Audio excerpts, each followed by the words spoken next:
அண்ணா அப்படியே அப்படியே வாங்க நடந்து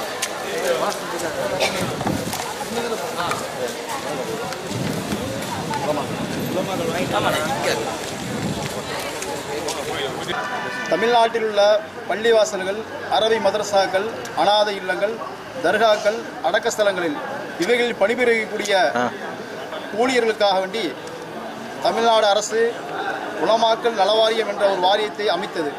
அந்த வாரியத்தின் கீழே இழப்பீட்டுத் தொகை, இயற்கை மரண உதவித்தொகை, கல்வி உதவித்தொகை, ஈமச்சடங்கு உதவித்தொகை, முதியோர் உதவித்தொகை, இலவச மிதிவண்டி இவைகளை தமிழ்நாடு அரசு கொடுப்பதாக அறிவித்தது. அனைவர்களும் சென்று சிறுபான்மை நல அலுவலகத்தில் நலத்திட்டங்கள் உதவி வேண்டி நாங்கள் மனு கொடுத்தோம். இதனால் வரைக்கும் எந்த நலத்திட்டங்கள் கொடுக்கப்படாமல் நிலுவையில் இருக்கிறது. அந்த நலத்திட்ட உதவிகளை வழங்குமாறு இஸ்லாமிய உலமாக்கல் மற்றும் பணியாளர் நலச்சங்கத்தின் சார்பாக மாவட்ட ஆட்சித்தலைவரிடம் மனு கொடுப்பதற்காக நாங்கள் வந்திருக்கிறோம். அந்த மனுவை அவர்கள் பரிசீலிப்பதாக சொல்லியிருக்கிறார்கள். அப்படி மீண்டும் அவர்கள் எந்தவித நடவடிக்கை இல்லை என்று சொன்னால் மாவட்ட ஆட்சித்தலைவர் அலுவலகத்துக்கு முன்பதாக நாங்கள் மகாத்மா காந்தி அண்ணல் வழி அவருடைய வழியிலே அனைவரும் உண்ணாவிரதம் மாவட்ட ஆட்சித்தலைவர் அலுவலகத்தில் முன்னால் இருப்போம் என்பதை தெரிவித்துக் கொள்கிறோம்.